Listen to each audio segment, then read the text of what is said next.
I think some years ago we actually advertised this Saturday afternoon. That's the last time we ever did that. We got so many people coming in. People really like to learn how to meditate. It's got amazing results, which you can see on the TV, on the radio, on the newspapers, on the internet. It really works. It makes people nice and peaceful inside. And when you know what peace of mind is, there's nothing more enjoyable than sitting down perfectly content and happy, not wanting anything in the world. Just pure contentment is the highest of the happinesses. And not only does it give you happiness, it also means that you can really relax. A lot of your health problems disappear. Your broken arms or wrists, they vanish. You walk away with here, a miracle, hallelujah. That's not quite like that. You're in the wrong church if you want to do things like that. But at least it helps the healing, and you do actually get much more peaceful, much more happy. And it also, the most important thing, it also gives you a sense of emotional stability. Life can be very demanding at times, and if you don't know how to rest, eventually you get worn out. And unfortunately, when you get worn out and tired, stressed, it means you usually take it out on your friends and loved ones. And unfortunately, that causes a lot of suffering in the world. So just giving yourself a moment of peace is a great benefit for yourself and all others who have to put up with you, I keep on saying. So to be able to meditate, we have to learn how to settle down and to relax. It is relaxation, but a very deeper way of relaxation than in other spheres of life. And so first of all, we have to learn how to relax our body. And I'm amazed at how many people just don't know how to relax their body. They're always tense inside. And there's lots of knots and places in your body which is being pulled and stretched unnecessarily. And so when we start meditating, we start by getting some awareness. We call it mindfulness. It's a buzzword in modern psychology and even medicine. Last year I gave a lecture in Toronto University, part of the course on Buddhism, medicine and psychology, because this is really cutting edge stuff, learning to put mindfulness into life, into all areas such as medicine and psychology. But just being mindful is not enough. You're aware of your body, and then do something about it to relax it and bring it to a greater sense of peace and relaxation. And the buzzword has been changed from mindfulness to kindfulness. In other words, adding a bit of kindness, to what you're looking at.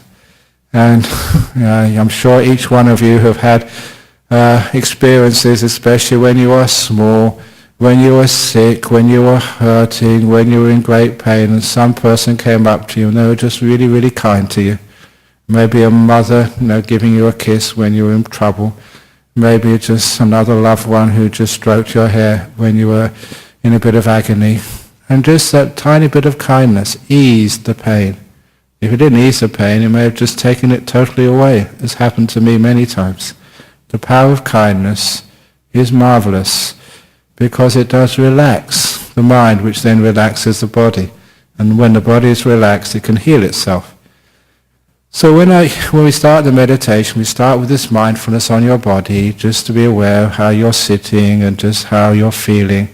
Go into the most prominent feeling in the body, which is the one which is usually the most tense, and just learning how to relax it. Sometimes when we ask a person to relax, they just try and relax the whole body all in one go, instead of just part by part. So you relax the part of your body, which is tight, which is tense, which is squashed, which is aching, which is painful. Be aware, be kind. The awareness gives you feedback. The kindness does the job of actually relaxing, giving you more state of ease.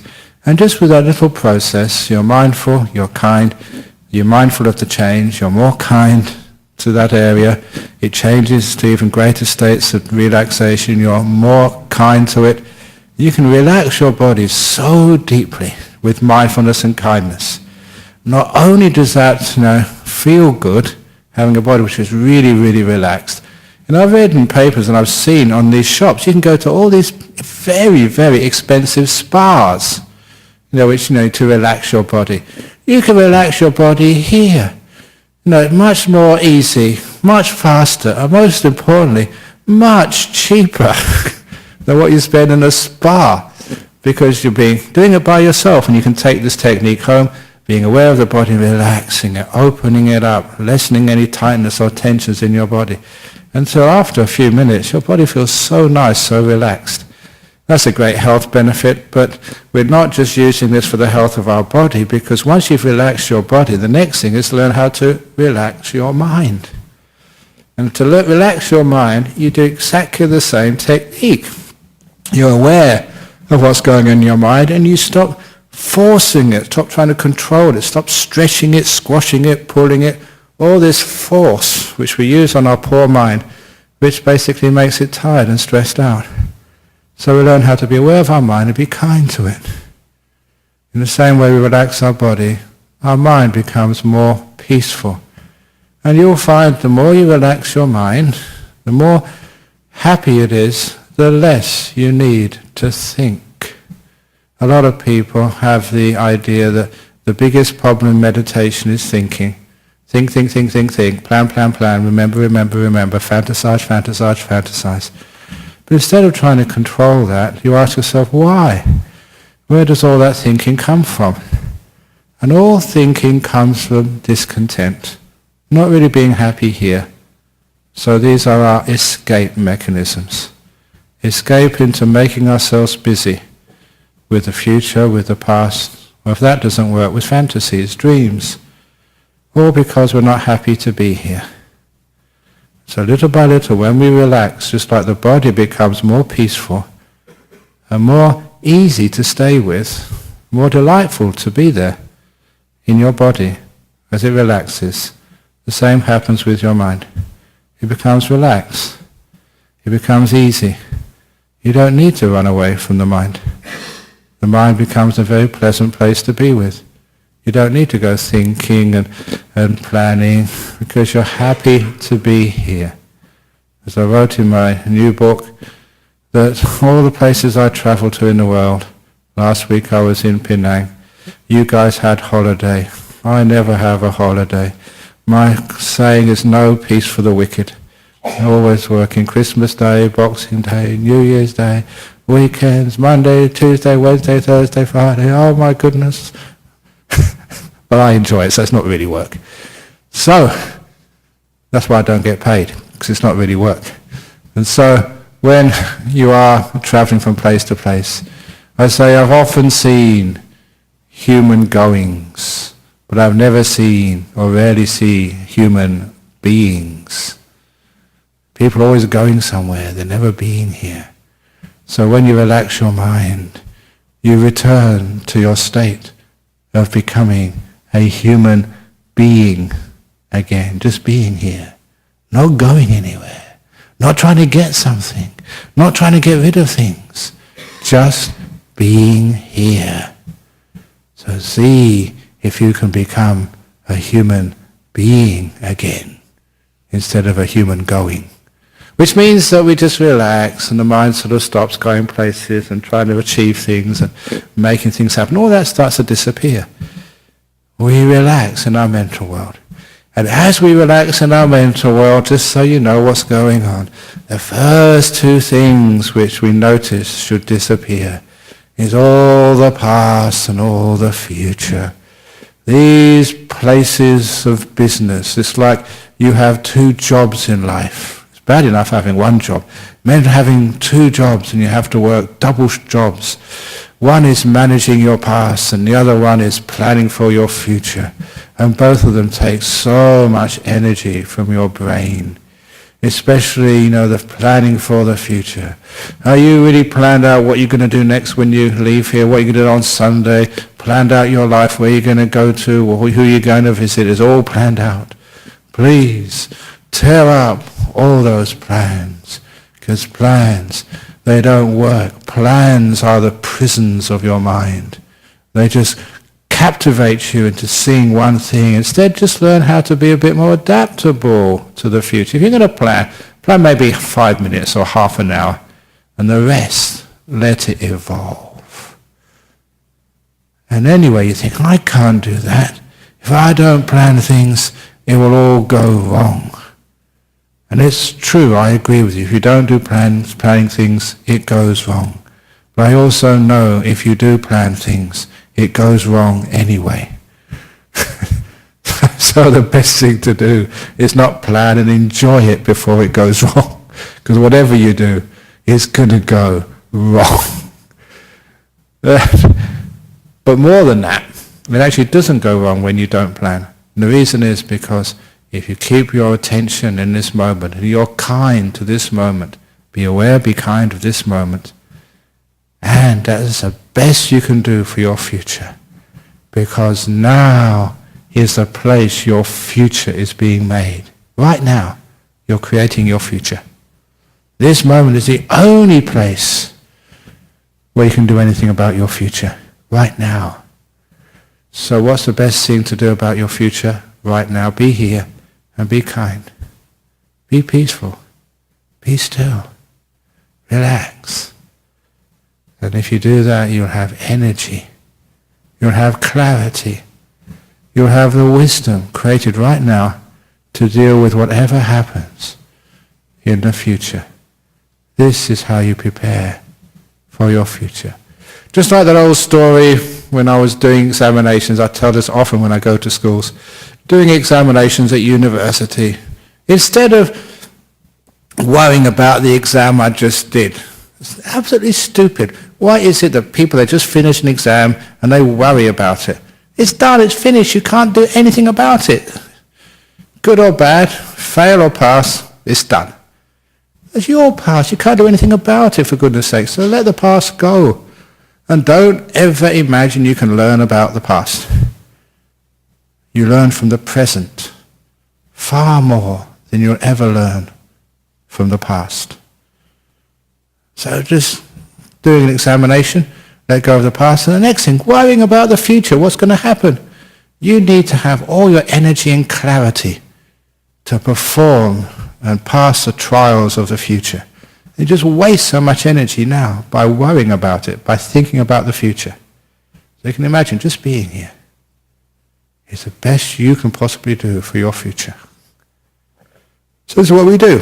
I say that because I've got to do a marketing campaign to convince you that thinking about the past and planning the future is not a useful thing to do during meditation. So don't do it during meditation. Don't ever imagine you're going to solve some problems and get some answers that way. Stop it. Be still in this moment. Just be here. When you first come into the present moment, as I say, it's not that comfortable. But the longer you stay here with kindness, the more comfortable the present moment becomes. At first you don't feel at ease there. But after a little while, you become more at ease in this present moment. It becomes a natural, comfortable place to be, and you can relax into this present moment. And there's no better place to relax than right here in this present moment right now. And when you relax in this present moment, because you're not doing so much work, thinking, planning, remembering, you're actually really having a rest, which means your stress starts to disappear. All of that work you do for your poor brain is stopped for a while. The brain starts to relax, re-energize. You become clear and you become happy again, peaceful. See little kids, they can play around, they can be happy. Do they really worry about the future? Do they really think too much about the past? It's one of the reasons why the kids are happy, they're in the present moment. So you try and be the same. Be in this moment.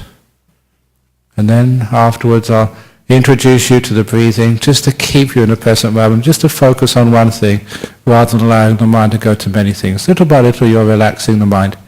And don't worry, I will be leading you all the way through this meditation. So for those of you who are coming here for the very, very first time, you should be next door, but I think next door is full anyway, so you might as well stay here. So for those of you who are worried about how to meditate, don't worry. I will lead you all the way through on this beautiful journey of the peace, the joy and the happiness of being here. Okay, so first of all, if you'd like to get yourselves comfortable in your position, move around, scratch whatever you want to scratch as long as it belongs to you. Don't scratch something that belongs to the person sitting next to you. We'll get sued for that. And once you are comfortable, you can close your eyes. Here we go.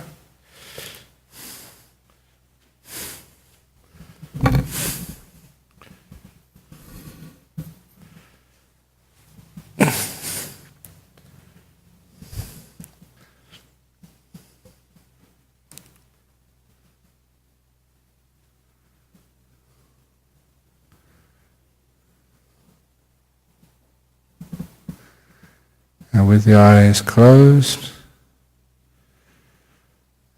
bring your mindfulness, your awareness to your own body. Closing the eyes gives more chance to be attentive to things other than sight. You've literally got more space in your brain for feeling.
With the eyes closed, be aware of the most prominent feeling in your body, the one which stands out above all others.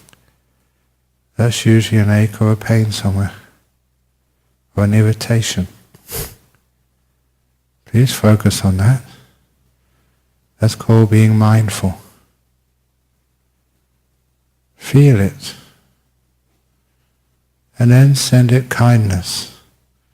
You can imagine it's like a mother or someone who's really kind to you, just smiling at you.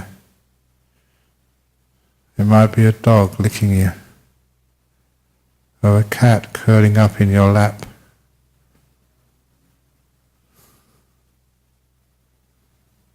Give that same kindness to that part of your body which is aching.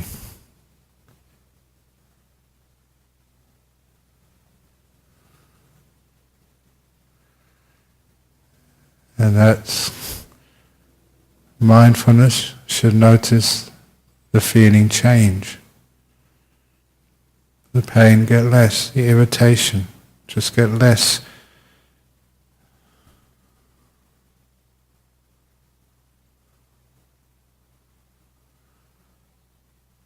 Until you've relaxed that part of your body as much as possible.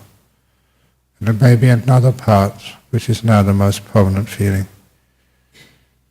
Maybe it can be relieved by coughing or by moving, by adjusting. Throughout this meditation, if you need to move and adjust your posture, please do so. This is not some military camp run by North Korea. You're allowed to move.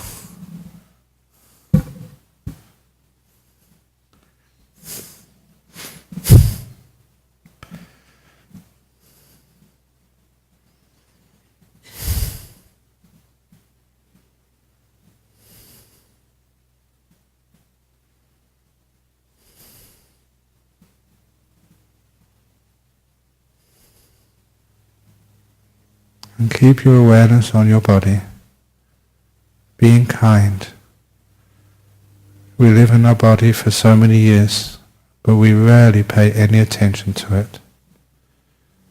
If there's a very, very big knot of pain in the body which you cannot just loosen off with kindness, you can imagine a little box, and the box is just big enough to fit the pain in. So as if you're putting that pain inside your body in this box. Inside is the pain, outside no pain. And imagine that box expanding,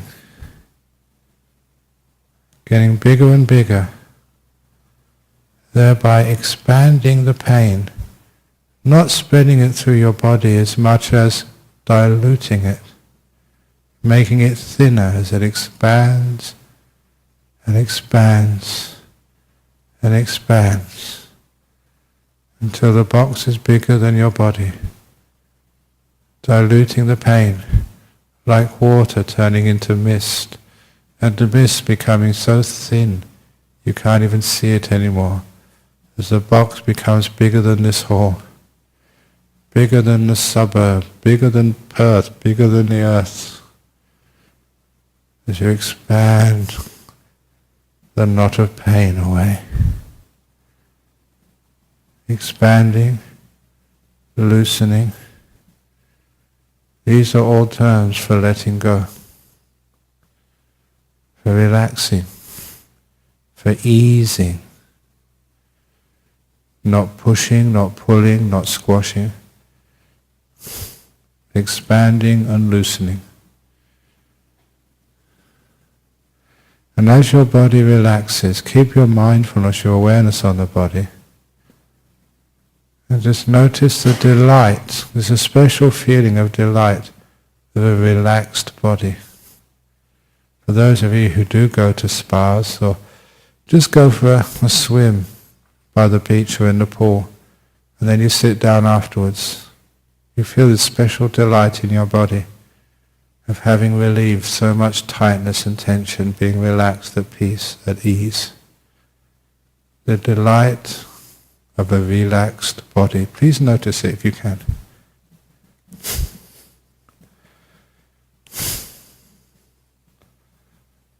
The body still, not moving, relaxing, and you noticing just how good that feels.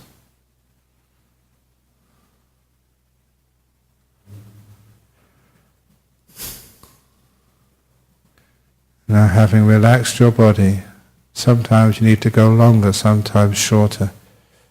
Having relaxed your body, now let the body disappear and focus on your mental world, this world of worries and guilt and anger and fears. Those are like the aches and pains in the body, the tight points, the sick points, the sore points. Now we're going to relax all of that. We use the same method, mindfulness and kindness on your mental world. If there's something you're worried about which makes you think of the future, what is it you're worried about? What is the cause of sending the mind off into the future? Be aware of that and relax it. Be kind. And be kind to your mind. It deserves some peace. It's been working too much, worrying far more than it needs to, and lingering in a past which cannot be changed. You are not perfect, other people are not perfect. These things happen. Let them go. You can't mend the past. You can only leave it behind.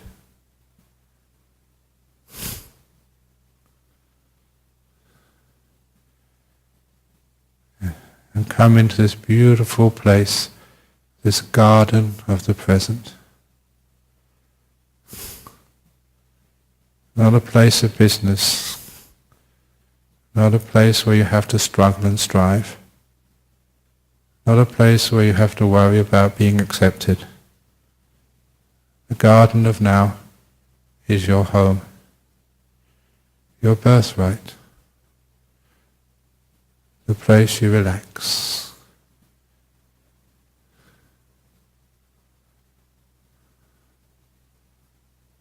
No right, no wrong, just being here in the garden of now.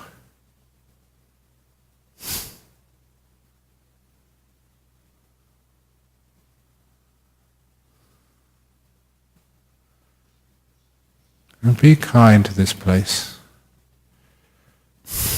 Sometimes in your own garden, you're always critical about things which need to be pruned and lawns which need to be mowed and things which need to be watered. Don't try and improve this garden. Called now. Open the door of your heart to it and accept it for what it is. Natural, beautiful. You find peace in this moment by making peace with it. You can hear the sound of the wind, hear the sound of the birds, the traffic in the background.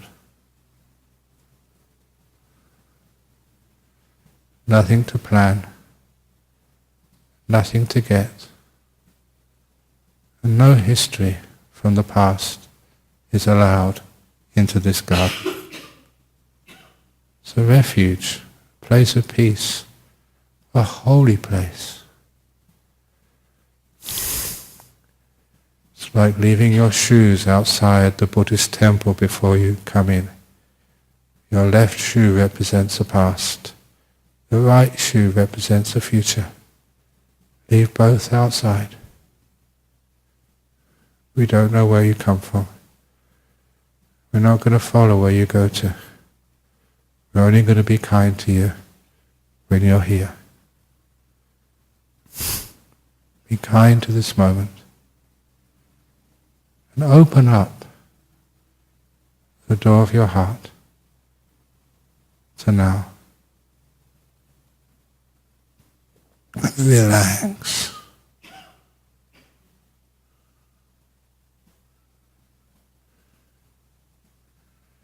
You can imagine your mind like a box, expanding to let more of the now in.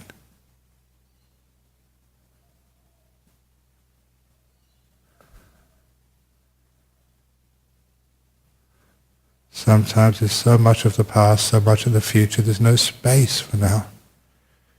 We push the past away. We push the future away. With this huge space of presence, just being here.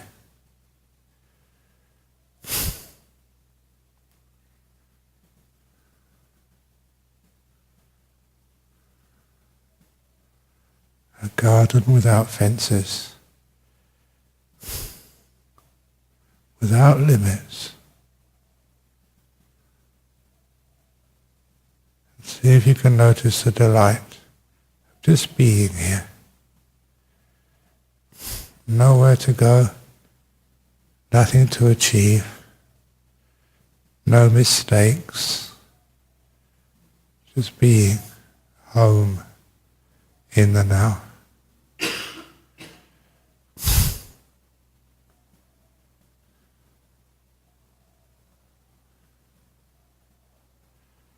With everything accepted and loved. You want to cough, you're allowed to cough.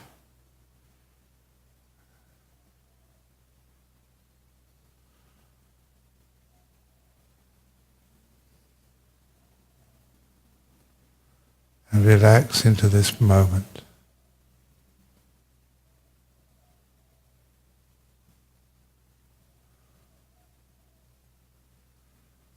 And notice the delight of a mind resting, not trying to achieve anything or get anything, not going anywhere, just being here. Just being.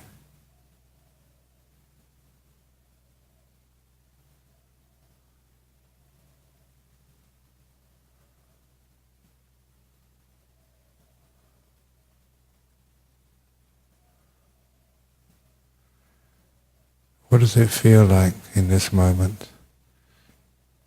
Can you notice the delight of the present? The more you can notice that delight, the delight of contentment, the less you need to think. You just are, without trying to explain it. In the present moment, you don't have to explain anything. You just be quiet, still.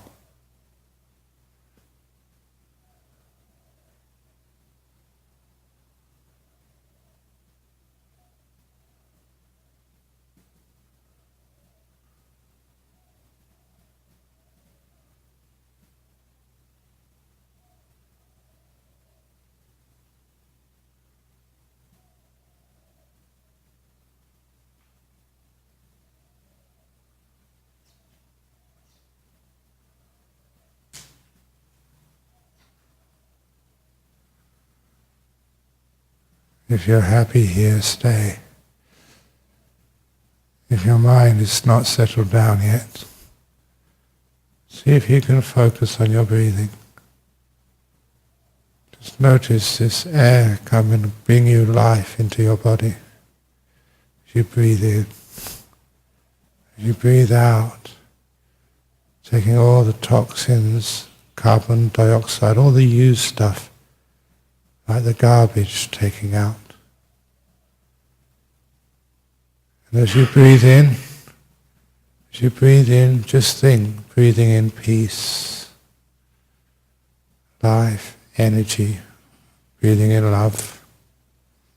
As you breathe out, breathing out, let go.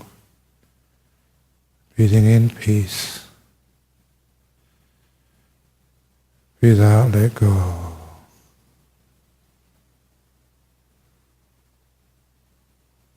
Sitting in the garden of the present, just breathing in peace. Breathing out, let go.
I'm now going to be quiet until the end of the meditation.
It's now getting close to the end of the meditation.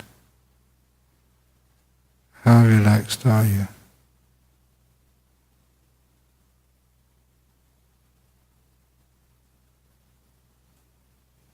Can you still feel that delight of a relaxed body? Has that transferred into a peaceful mind? A mind which is being here, not having to struggle anymore.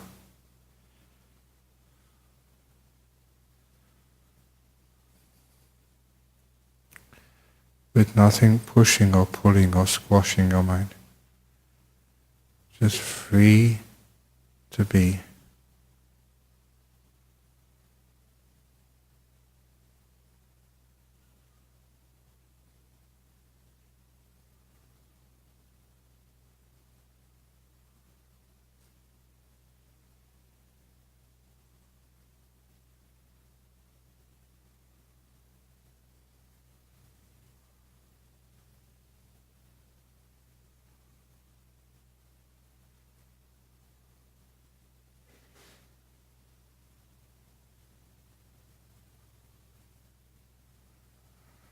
I'm now going to ring the gong 3 times.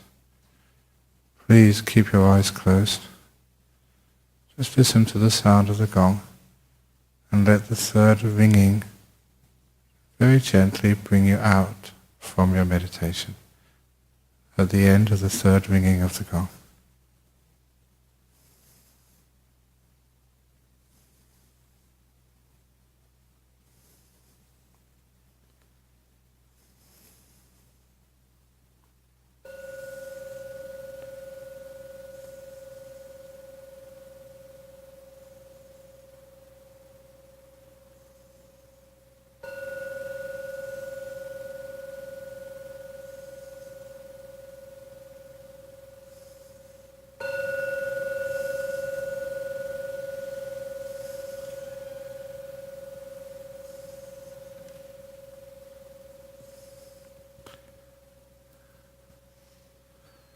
Very good.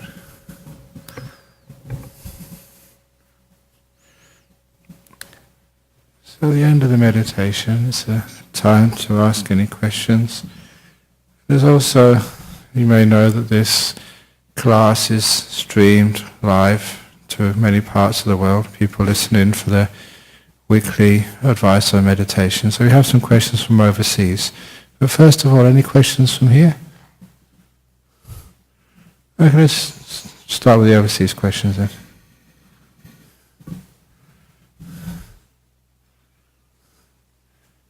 Okay, this side. Very good. Okay, so today we have one question from Hawaii, and the other one is from Indonesia. From Hawaii, I would like to know, is there a specific way in doing something called Jag Anusati?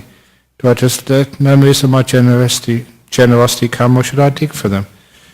This is one of the types of meditation which is encouraged at the very beginning of one's meditation. When you start meditating, if you're meditating by yourself, sometimes you feel tired, sometimes your mind might feel dull. So this is one of those reflections where we use thought directed in one area only to arouse inspirational energy. And one of those ways is to deliberately recall all the acts of kindness, generosity, all the acts of letting go which you've done in your life. And don't mean just generosity through money, I mean generosity of spending time with someone who needed your help. Even though you had to sort of be late for an appointment or you had to suffer some other misfortune, but you decided to spend time with someone. You gave your time, you gave your energy to somebody else or to some cause. That's called chaga. It's giving, letting go. It's an act of selflessness. It's very beautiful, if not your own and other people's act of kindness and generosity, which you do see in this world. I remember just some years ago that there was a young boy in Perth, and he went to school in his new BMX bike he had for Christmas, and when he came back home he didn't have a bike. And his mum asked him, "What happened to your bike? Was it stolen?" No, he said, "I gave it away in return for this rabbit." because he saw two bigger kids were torturing this rabbit on the way home. And he told the bigger kids to stop, but they wouldn't. And of course he was too small to fight them. So this little kid, maybe like 11, 12 years of age, he said, if you give me that rabbit, I'll give you my bike. And of course it was an exchange that the bigger kids could not refuse. So he gave him his BMX little bike and took the rabbit back home. And his mother, when she found out, the word got around, it was in the front page of the West Australian the next day. And there was also a follow-up story the day afterwards.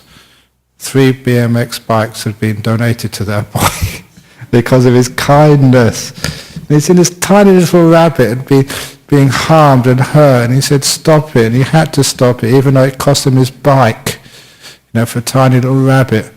But he did that. It was an act of kindness, of generosity, of giving to try and save this poor little rabbit's life.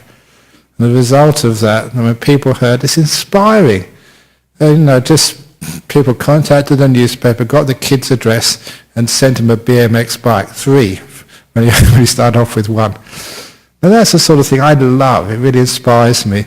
The beautiful things which happen in this world. It's nice to see them on the front page of the newspaper rather than politics or sport or something which is really inspiring.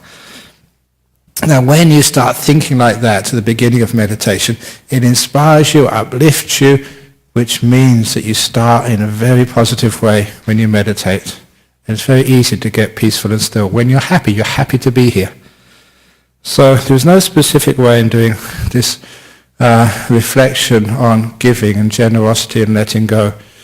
But it's just, you make a little picture for yourself, even like a dialogue, because it is still thinking, but it's focused. Yeah, it may be on the past, but it's on a particular part of the past which you are using specifically for inspiration and energy. And once you are inspired and energized, you let go of the reflection of this beautiful act of generosity you have seen or you've done yourself. You let that go, and then you go back to being in the present moment. And it's nice being here. You're inspired, energized. It's great to be here. Or you go to watching your breath, and it's just so nice to have a breath when you start from inspiration. So there's quite a few little inspirations. That's one of them.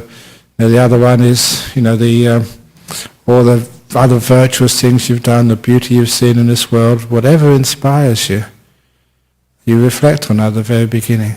If you notice how many people always reflect on the faults, the problems they've had last week, the problems they've got to face afterwards, their sickness, the problems they have in their family, the arguments, and sometimes you do need to balance that, deliberately balance it, by just focusing intentionally on some beautiful aspects of life. And you do that, you get energy, you don't get depressed, you get inspired rather than bleh, and you can meditate very well.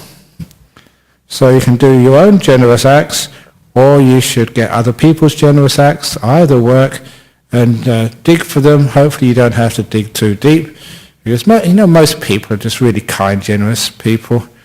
Sometimes they take it for granted and they think, oh, that was nothing. It was something. Don't think, oh, that's just nothing. No, you helped somebody. You went out of the way to give them a lift back to where they're going to. Or, they couldn't open their car and you helped them just call the RAC. Or whatever you do. Small acts create huge results. So, those are the things which you can do at the beginning of the meditation. Next question from Indonesia. I couldn't move my body when I meditated recently, even though I wanted to. How do I overcome fear in meditation? Because, obviously, whoever wrote that from Indonesia, they can move their body now, so they're not still stuck and frozen in meditation. So it passes. That's one of the ways of overcoming fear. It's a very simple technique of remembering this too will pass. Because it does. That's the old story of the emperor's ring.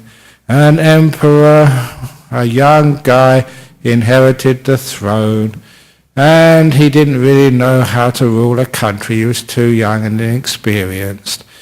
And whenever things went well in the kingdom, in the country, he'd always having parties and festivals and stuff, which meant he was celebrating so much he never did any work, which means the good times never lasted. And when things started going wrong in the country, economy going down and too much violence on the street, he got so depressed, he stayed in his room and sulked. So again, was doing no work. So the ministers, you can't tell the emperor what to do, otherwise you might end up like that Kim Jong-un's uncle I just read about in the paper, just executed. So you can't tell an emperor what to do. You've got to be more sneaky than that. So they presented the emperor with a new ring, a very beautiful gold ring, very simple except for the words inscribed on the outside, "This too will pass." Wear it at all occasions.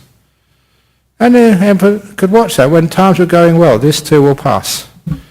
Which meant even though things were going well, he knew it will pass. So he kept on working, knowing that the good times are not natural. They come from hard work. And when things went bad, he remembered it will pass. So he didn't get so depressed, he kept on working. So if you're getting to any state of depression, elation, whatever happens in life, sickness, good health, please remember that very deep saying, this too will pass, which means that it lasts much longer. All of you in relationships, sometimes you found the love of your life, you're so happy together. Remember, this too will pass. And then it lasts much longer. It's not being negative. It's right. This is fragile, okay? You can't take it for granted. You really got to work at this. And when things do pass, we had a wonderful time.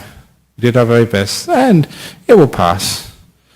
So that's one of the first things. You meditate recently, you couldn't move your body. All that really means you get so still and so peaceful, you don't need to move your body. It passes quite naturally. All that is, when you get into a deeper state of meditation, the body gets so still, it starts to disappear, which means you can't move it. I like telling the story when I was about 21.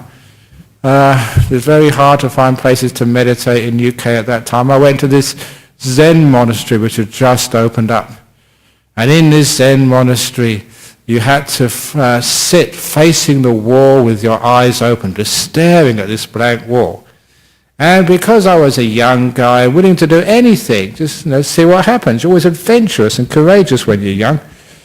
So I decided to just follow the instructions, look at this wall, for about 10 or 15 minutes.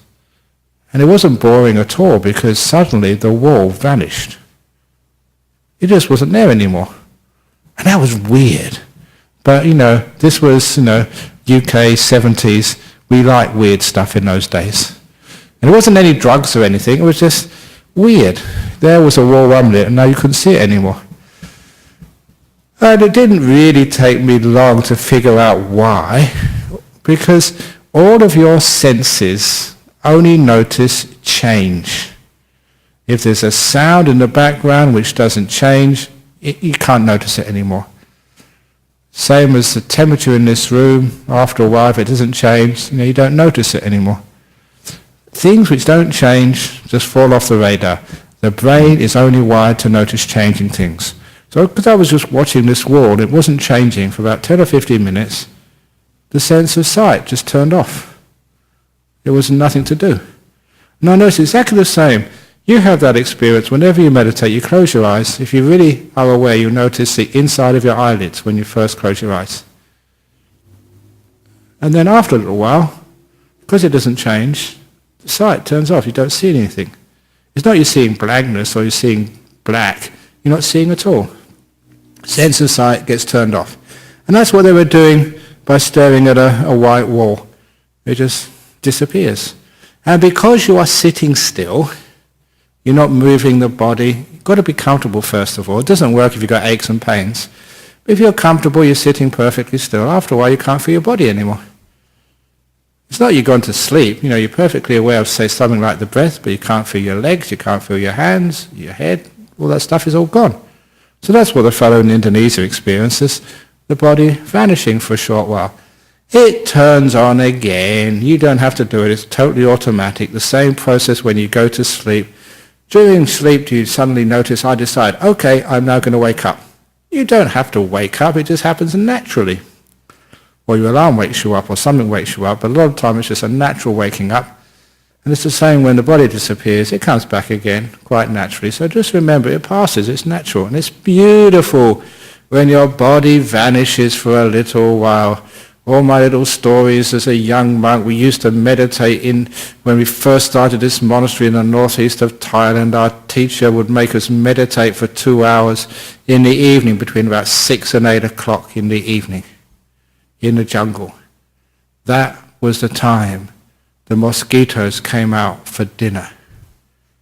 And not just one, hundreds of them. And they didn't attack the Thai monks. They attacked the Westerners. You know why? Because they never had Western food before. This was a new cuisine in the jungles of northeast Thailand. And all the mosquitoes were going around telling their mates, hey guys, Western food in this forest. And you think it's okay for you, but look at me. You know, you got bare shoulder, no hair on your head.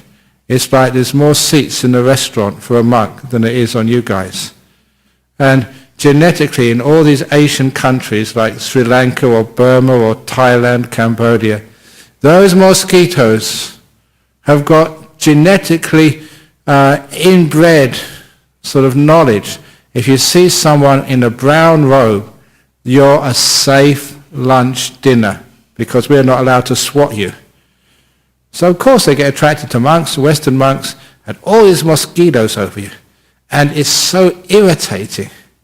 You're just getting bit by one mosquito, and you can't squash them, okay? So, you know, what you do, first of all, you try and flick them off without harming them. And, of course, all they do, they go and land somewhere else. So you get 2 bites for 1. So all you've got to do is sit there. You've got a choice. Endure them, which is almost impossible, or just let your body vanish. Meditate until you can't feel your arms or your head or your legs anymore. And that was brilliant to do that. So, you know, you just... mosquitoes, you can do whatever you want. You know, you're just letting the whole body vanish. That's what we used to do. And that's the only way you could, at least the one way I used to endure sort of all those mosquitoes. And a weird thing happened. That I thought this was one of the psychic powers of meditation. But before, you know, being a Westerner, if you got bitten by a mosquito, you get a little bump coming up your skin afterwards, a little welt. But when after I came out from a couple of hours of meditation in the jungles, there was no mosquito bites, no welts on me at all. I thought, this is amazing. Mosquitoes haven't been biting me. This is the power of meditation. For years I thought that, until someone sent me a little article about mosquitoes, that mosquitoes are attracted to the carbon dioxide coming out of your pores. That is actually what tells them you're there. So it's interesting, the more you worry about them, the more anxious you are of getting bitten by a mosquito. The higher metabolism, the more carbon dioxide is coming out, which means the more you're actually telling the mosquitoes what they hear, hey, I'm over here. If you really relax, you're not anxious at all, your metabolism goes down, you don't emit so much carbon dioxide, and if you really become very still in meditation, your metabolism goes way down, so you're hardly emitting anything at all. And that was the reason, basically, when you got very still, the mosquitoes didn't know you were there. You'd vanished. And that was the reason why you never got any bumps, no bites. It's interesting, the more you worry about being bitten, the more bites you get. The more relaxed you are, the less. It's not something magical, it's just basic science. So that's actually what happens when things disappear. Oh, it's so nice. So when those things happen in Indonesia, well done, carry on. No need to be afraid. It's wonderful when your body vanishes. You have a bit of peace for a while. It's no different than sleep. If you go to sleep, you're not really conscious. But in meditation, you're fully aware, fully conscious, more awake than usual. That's the difference. So, well done in Indonesia. Any questions or comments from here? Yes. Ajahn Brahm, you're always saying that Yeah. we should relax our body to get the most benefit, which makes a lot of sense. However, those that are experts in meditating, you'll never see them in a chair. They're always seated as you are. So I'm wondering why that is. It's only because of me, because in those days we didn't have any chairs. You know, for 7 years in Thailand, I never saw a chair. So the first chair I saw was when I went from Thailand to go and visit my family in UK. And that was excruciating. For 16 hours I had to sit on a chair. I could sit on the ground for hours without any pain.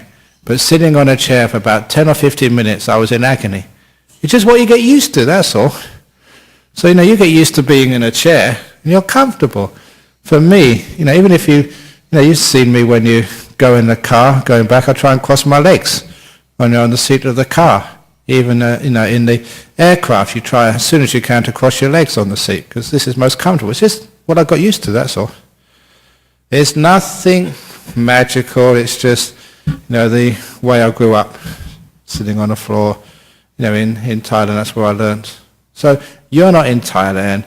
You've learned to sit on a chair. That's most comfortable for you. So please sit on a chair. And sometimes people say, oh, you can only get enlightened if you sit on the floor. That is not true. Even the Buddha sat on a chair. I saw there's a carving, an ancient carving of the Buddha sitting on a chair. So even the boss sat on a chair. So you can. It's okay. No trouble at all. It's just, and even some monks sit on a chair. Ajahn Sujata, he comes and gives talks over here. He sits on a chair because I forget what he did in his youth, probably motorbike accident or playing sport. Just he can't really sit down on the ground. When I played sport, I was always compassionate and kind. So I never went into these weird tackles which other people do, putting your life on the line. I can understand that. What are you doing that for? Somebody else wants to score a goal, let them. Be kind. I'm not going to sort of ruin my body and my health for that. So because of that, I never had many injuries when I was young. So that's why I can sit on the floor, but some monks can't. So next time Ajahn Sujata is here, you'll see him sitting on a chair. Thanks for that question. But the only important part of your posture, I don't care whether you sit on a chair, you sit on the ground, you lay down, I don't care what you do. I don't care where you put your legs or where you put your hands. How the back is the most important part of your posture. The only one which is really important is the position of your mouth. Smile, for goodness sake, when you're meditating. And that's no joke, it really helps. If you grit your teeth, you're never going to get anywhere in meditation. But if you smile, just a small smile, straight away you get the right attitude, which creates very beautiful meditation. So you can sit on a chair if you like, you can sit on the ground, but please make a happy face. If you can't make a smile, fake one. I don't care, it works. And for all of you who find it difficult to smile, if you want a New Year's resolution, you find it difficult to be happy and smile, I invite you all to do 20 push-ups every morning. 20 push-ups every morning. Stand in front of the mirror, get your 2 fingers out. 1, 2, 3, 4, 5, 6. Exercise those muscles so you can smile easily. Okay, enough silliness. Let's now pay respects, Buddha, Dhamma, Sangha, and then we can actually go and do whatever we need to do.